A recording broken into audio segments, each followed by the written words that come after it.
and we'll see how it goes. We are prepared. We have taken all the steps we need to take.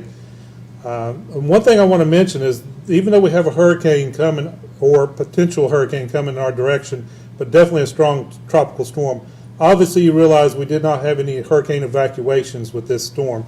And as a result, there are no hurricane evacuation shelters open for this storm. That does not mean to take this storm lightly. It means just to be aware. We will still get considerable storm surge. That forecast has changed and increased over the last few forecasts that's come out. So we're currently expecting 3 to 5 feet of storm surge along the beachfront, especially if it comes in at the high tide, like with the full moon, that is expected to do so. That will put areas of Cherry Grove and Garden City will most likely experience serious coastal flooding overnight tonight. And the fact it is an overnight storm also will have tornadoes along with the wind and heavy rain throughout the event. So being at night, it just adds that much more anxiety to the whole thing. But we will have the EOC operational today starting at 5 o'clock this evening, and we'll be here throughout the event. As you can see around this room, it looks a lot different than it has in the past. So there'll be very few people in here, but we will be doing virtual with a lot of folks that are typically here. So we just want you to understand we're here, we'll be functioning and taking care of things that we need to take care of in order to get everybody through this. We've done this before as a county, as a community. You know, a lot of folks have weathered these types of events in the past, and we always come out real good on the other end. I am concerned for a lot of folks that may have moved here since the previous storms, so it could be a first-time event. So just please make sure you've got your plans in place, you've taken all the preparation steps you need to take. We could experience longer duration of power outages because of COVID and the response that's going to come in typically to assist with our electric companies to restore that power. So that could take a little bit longer. Do expect some trees down, roadways to be blocked. And so all the events that typically we respond to real quickly and handle could be slowed this time just because of the COVID and fewer folks here to help out. Also, just being mindful that we've talked about this many times, that when the wind speeds get 40 miles an hour sustained, which is beginning of tropical storm force, and then 60 miles an hour sustained, that will cause a delay in public safety response. So we'll be taking those calls as they come in, as conditions warrant, as the conditions warrant throughout the county. We obviously are aware that conditions as far as wind speeds may be higher along the coast than they will inland or to the west of the county. So just be mindful of all these same things we've talked about every hurricane, that there's things that's going to happen. Just unfortunately, the responses may be a little slower because of all the additional issues we have to deal with COVID-19. That said, we will be here throughout the night. We'll be monitoring conditions and responding to the needs of the community as best we can. And then tomorrow we'll do a rapid assessment to see where we are. And then we'll take it from there. We'll see if there's any severe damages or debris issues. We feel certain the beach will have some erosion issues. So we'll have a lot to do tomorrow as well. But I just want to encourage everybody, don't travel tonight. Stay away from the beach. Let this thing work itself through and be over with. It's moving quickly when it gets here, so we should experience these for just a few short hours, and then overnight, by the time the sun comes up, hopefully this event will be on its downside and on north of us, and then we can start to clean up and then kind of get things back to normal. So with that, I'd like to turn it over to Deputy Sheriff Tom Fox.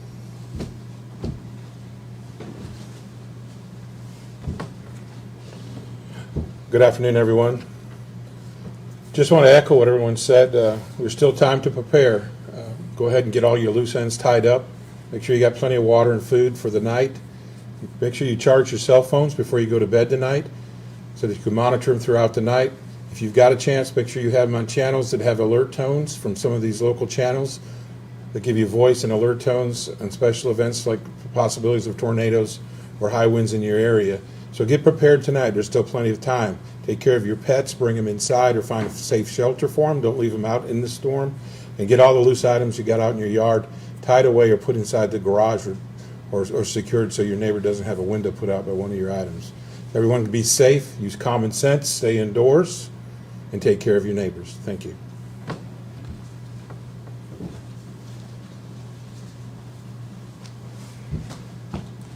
Good afternoon. I'm Lance Winburn, Deputy Chief with the Horry County Police Department. Our precincts are staffed tonight as normal. We also have officers on standby tonight in case something arises that we need to deal with. I would ask folks, once the wind speeds start to get up, there's certain calls that officers may not respond to. But if you'll call us when you need us, we'll make that determination and go over that with you on the phone when you call. Our officers will be out all night monitoring and responding to calls as needed. After the winds start to die down, we'll start to do some assessments, calling those in to our Emergency Operations Center. But we'll be here for you if you need us. Call us if you need us.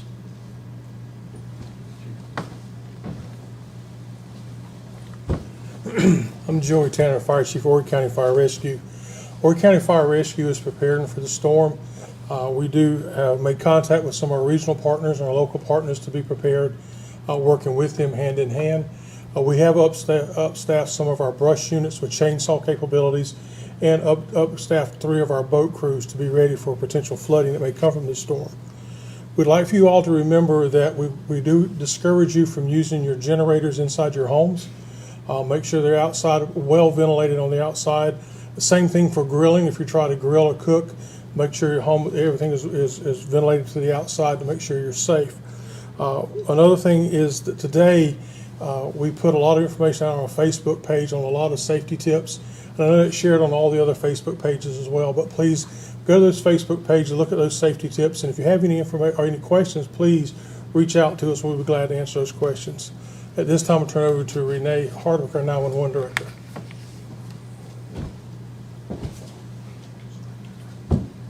Good afternoon. Just a couple of things. 911 will be there to answer your call throughout the storm. Please don't call 911 for your power being out. You should contact your power company. We do have a non-emergency line, 843-248-1520 for non-emergency. An emergency is considered a life-threatening type thing.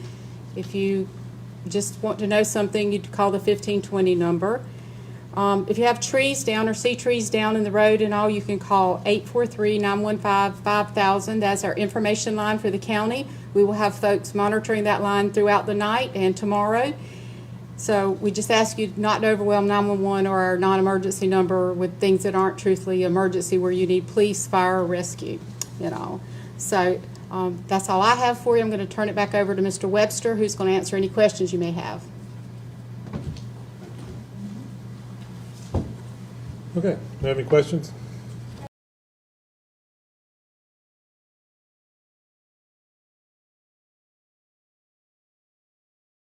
Can you clarify at what miles per hour the first responders will stop? So typically at 40 miles an hour sustained, which is the beginning of tropical storm force winds, it does have a tendency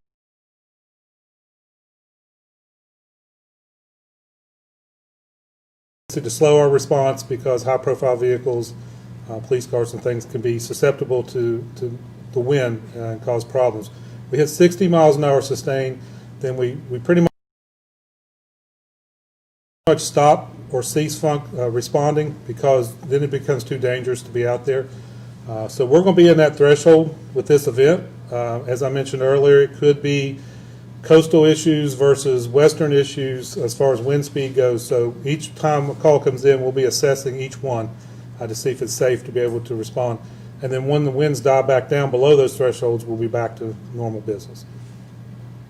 I guess for those that are tuning in right now, the speed of the storm obviously is a lot quicker than Florence and some of the storms of the past. So I guess that's kind of encouraging in a way for those that are kind of watching the storms going to be in and out. Yeah, exactly. This is not going to be a days-long event. This is going to be an hours-long event. It will start up this evening, and it'll progressively get worse throughout the night. And then hopefully by daybreak, the system itself is well north of us, and then we'll start seeing the recovery and conditions start to improve throughout the day on Tuesday. Unlike past storms, there are a number of tourists in the area. No evacuations have taken place. These tourists might not be familiar with storm procedures or how these things work in the Gulf Hurricane. Any particular concerns or things you want to address with those individuals? So folks like that or tourists that are here, just stay in the hotel or the location you're at throughout the night tonight. Don't get out and try to see what's going on with the ocean. I am concerned about folks that may be in the low-lying areas, not realizing what storm surge is and how quick it can present itself, especially with coastal flooding during an astronomical high tide. It can't get much worse than this. So we just want to make sure people are aware. I'm sure it will catch folks off guard. We've taken measures to, put signage out in the Garden City area to alert people to potential flooding there, and I know our communities along the coast have done the same thing. So, but it will be different for a lot of folks, and we just know that that's a little different piece that we have to work with tonight. With those shelters, where would you advise people to go if they do need to leave their homes due to flooding or things like that? So if you have an issue with flash flooding, first off, it can be kind of tough to leave while that event's going on, but best time right now is to figure out, do you have family, friends, relatives, someone that you could move to tonight to spend the night will be the best if you're in areas such as low-lying areas. Any longer-term events, once this is over with, we'll be able to open shelters with the Red Cross and address those needs on an individual basis.